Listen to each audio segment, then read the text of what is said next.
Hi guys, welcome back to Kerschner FarmStead. My name's Kirstie, and today we are going to be making hamburger buns. So this will be the first yeast dough in our bread series. It's a simple recipe, so don't be too intimidated. You can do it, trust me. It's really easy, it's only a few ingredients.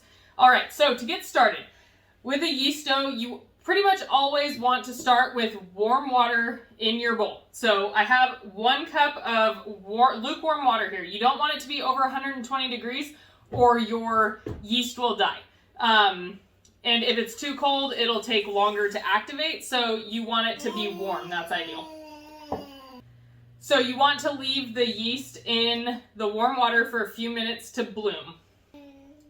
So yeast is actually fed by sugar. So the best thing that you can do for your bread is while your yeast is activating, it's still kind of warm in here, is to put your sugar in and just give it a little bit of a mix, because sugar feeds yeast.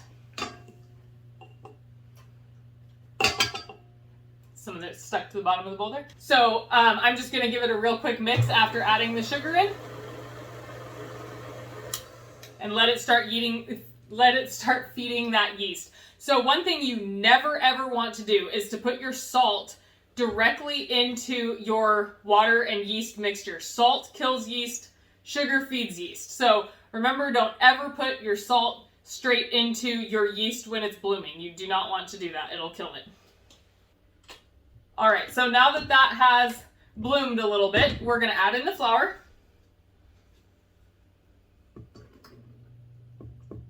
We're going to add in about half of the flour and let that start mixing. And then while it's mixing, you're going to pour in 2 tablespoons of melted butter. I have 4 cups of flour total here. It's probably going to take about 3.5 cups of flour to make the dough. And then we're going to need another half a cup to sprinkle and knead it out on the bench. So we're going to add in some more flour.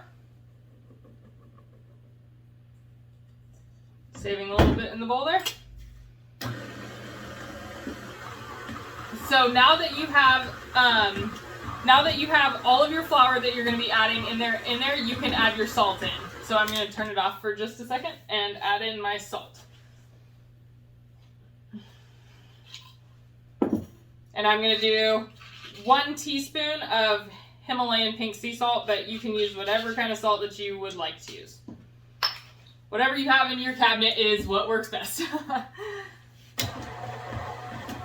Gonna keep letting it knead until it is all incorporated in there. Alright, so we are going to pull this out of the mixer. And it's a little bit tough. So I'm going to just knead it by hand for a second, and I'm not going to be adding any flour to my board just yet. I'm going to use it once it comes out of the oven. Sorry, not when it comes out of the oven. I'm going to be using the leftover flour when it comes out of the proofer. My oven has a proof setting, so I will just put it in my oven for about an hour on the highest proof setting that it has. If you do not have a proofer, all you have to do is you can set it on your counter and cover it in a tea towel. It'll take about 2 hours for it to rise all the way. Another great option that I did for many years before I had an oven with a proof setting is I would take a pot and boil water in it without turning your oven on, and put your pot of boiling water on the bottom of your oven, or the bottom rack or the bottom of your oven, and then you put the bowl of dough above it and shut the door really quick, and you will get you'll create yourself your own proof box. It works great, and it about doubles the time from sitting on the counter. So when you're kneading bread, you have your bread here, right? You want to pull from the front, and then with the heel of your hand, push down in the middle, and then pull and push down, and just rotate it in a circular motion, pulling and pushing, and it's that easy. You'll get into a groove of it, and you'll be really strong after you do a lot of bread. Okay, so that is going to be perfect to go into the proofer. Now you're gonna need a bowl, and you want to grease your bowl. I just use Pam, but you can use butter, you can use oil, you can use really whatever kind of butter or oil that you would like to use, you can use. Just make sure you do, because it'll be really hard to get out of the bowl if you don't. So just put it in there, and then I'm gonna put it in my oven, and it's gonna be about an hour to double in size, possibly even a little bit more than double. You don't want to let it overproof though, because then it does the opposite of what you want to do. Your burger buns will be flatter. So we'll put it in for about an hour, and then we'll check on it again. All right, guys, we'll be right back. All right, so as you can see, our dough has doubled in size. Colt and William are playing right now. You can see that our dough has doubled in size. So now what you're going to do is you're going to take some flour, and you're going to sprinkle it onto, I'll move my sesame seeds out of the way, and my egg wash. You're going to sprinkle it onto your counter or your breadboard, and then you're going to see how nice and clean that came off. You got to make sure that you spray your bowl before you put your dough in there to proof. All right, so now you're going to this is called pounding your dough down. And then you're just going to knead it a little bit. You're going to shape your dough into a nice ball.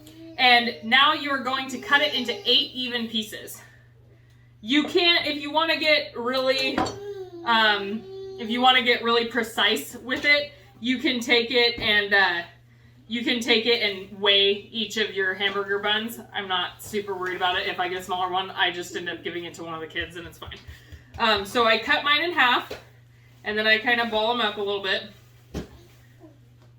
and then cut them in half again.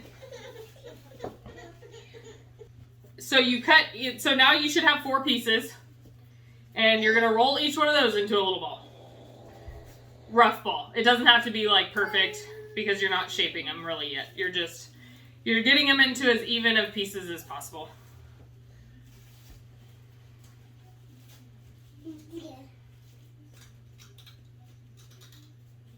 So what I do is I take, this is the ball, right? I take it and I like push the open end, the side that's been cut, the cut side, I push it in on itself like that on the inside. And then I pinch it shut, put it down, and kind of roll it a little bit to make a ball. Okay, so then you're gonna cut each one of those in half again. So you will have 8. Now, this is going to be the shaping process. And again, you're going to pinch it towards the cut side.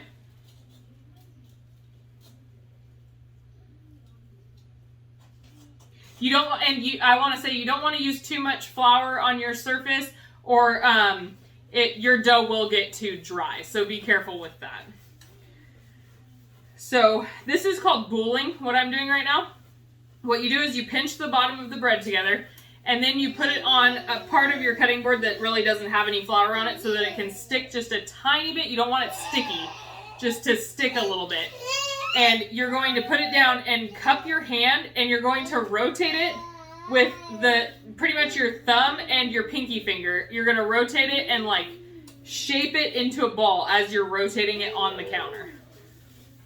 And then we're going to set it to relax. The dough needs to relax, because when you knead dough, it activates the gluten, and that's what actually makes bread tough.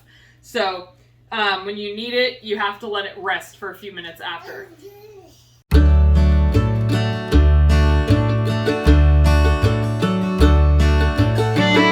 All right, so now you need to turn your oven on to preheat to 375 degrees, and you want to take a cookie sheet and prep it with a little bit of Pam. I've already done that. Mine is right here. So I am going to take, and the dough that's rested a little bit, I'll start with that one first and then just work to the last ones that I did. I'm going to take, and I'm just going to put a little bit of pressure on it. Not a lot, but enough to kind of squish it down and make it into a hamburger bun shape, right?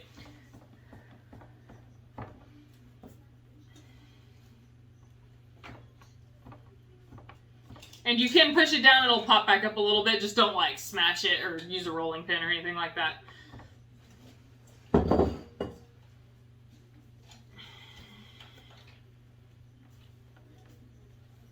These will puff up quite a significant amount, so make sure that you have about 2 inches between each of your buns. I'm only going to put 5 on a sheet.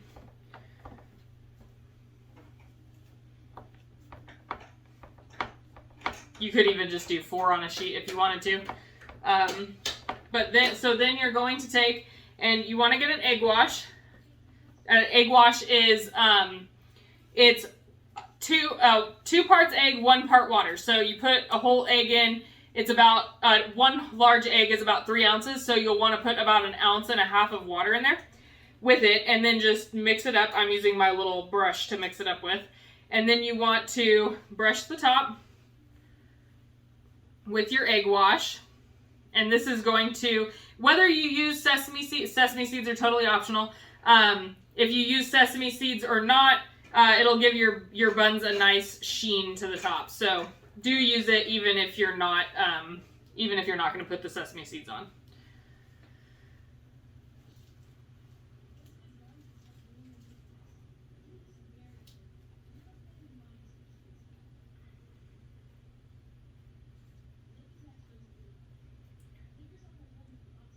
Alright, so there's that.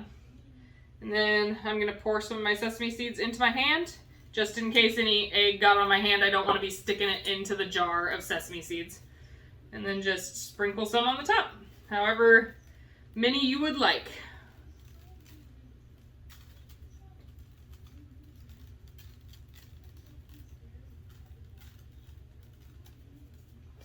Alrighty, so now we are going to let these sit for about 10 minutes. Again, they're going to be resting. So we're going to let them rise just a little bit before we pop them into the oven. Well, and that'll be perfect. That's while your oven is preheating. Just about the time that your oven preheats is going to be the time that you are going to want to put them in. Okay guys, so I used the 10 minutes to pick up my workspace while these were rising. I wanted to say, because I can't use the proof setting on my stove while it's preheating, of course, I like to just set the cookie sheets with the cookie sheets with my rolls on top of the stove because it's warm, so it helps them do their second rise a little bit faster. Okay, so we are going to pop these in the oven at 375 degrees for 15 to 18 minutes until they have a nice golden brown top on them. All right, see you in a minute. Alrighty, so our timer just went off and it took just 15 minutes for my oven, but like I said, make sure that you check yours between 15 and 18 minutes. It could take a little longer depending. This is what your beautiful hamburger buns will look like. Tonight we are going to have pulled chicken sandwiches and coleslaw for dinner, and I cannot wait to try these. If you like what you saw tonight and you want to see more videos on farming, canning, and baking, and many more things, please like and subscribe, and have a good night. Bye!